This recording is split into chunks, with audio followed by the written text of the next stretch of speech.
हमरो माए हो, तोहरा बिना जियल कैसे जाई।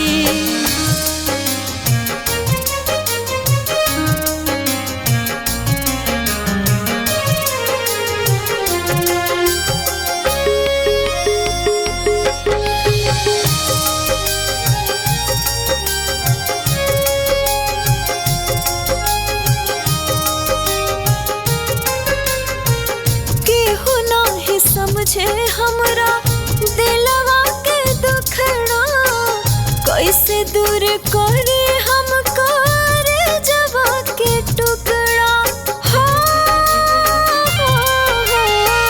केहू नाही समझे हमरा दिलवा के दुखड़ा, कैसे दूर करे हम करे जवा के टुकड़ा। जन्म पवले गोदिया में हो गईले पराई, हमरी माई हो, तोहरा बिना जियल कैसे जाए। हमरी माई हो, तोहरा बिना जियल कैसे जाए।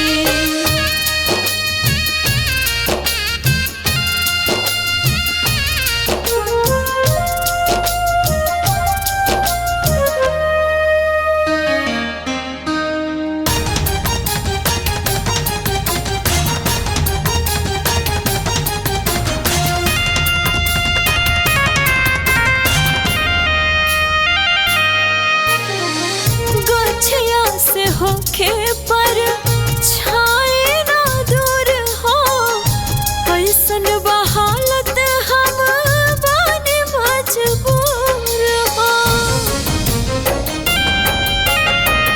गछिया से होके पर